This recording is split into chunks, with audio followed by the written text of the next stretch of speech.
सामने कुछ ultimate reality है। For of example, ultimate reality का नाम आते ही सबसे पहले हमारे अंदर सांख्य दर्शन की बात आने लगती है।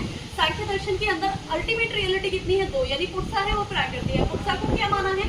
कंप्लीट रूप से वो आपकी सोल है। वो पुरुषा जो है कंप्लीट रूप से प्योर सोल है, कॉन्शियस है। कॉन्शियस के साथ कंप्लीट वो क्या होता है? न तो आत्मा है और न ही परमात्मा है। प्रकृति है ना प्रकृति है, न कारण है न कार्य है, ठीक है। और प्रकृति की बात आते ही कंप्लीट हमारे माइंड में एक चीज आती है, ये अनकोश है और ये हमारे लिए क्या है? मैटर है, ठीक है। मतलब सांख्य दर्शन के अकॉर्डिंग एक्चुअल में अल्टीमेट रियलिटी जो है वो कंप्लीट रूप से दो है, यानी पुरुषा और प्राकृतिक। जैन दर्शन की बात करते हैं, जैन दर्शन आपका वास्तविक दर्शन है और उसमें कुल 24 तीर्थंकर हुए हैं।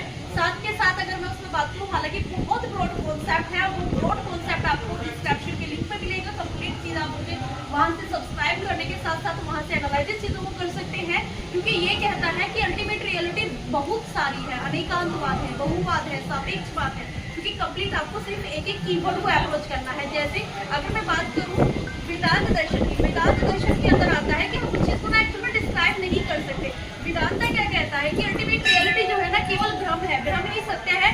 ये जो सारी दुनिया दिखाई दे रही है ना, वो जगत केवल झूठा है या मिथ्या है। So thank you for everyone that was watching me, join me और एंजॉय दिस सेशन। ऐसी वीडियो के लिए मेरे साथ बने रहे और मेरे चैनल को सब्सक्राइब करें। So bye bye, take care. I hope so ये लोकेशन आपको बहुत पसंद आई होगी, क्योंकि ये बिल्कुल संगम के पास है और ये मंदिर बड़ा पीसफुली है।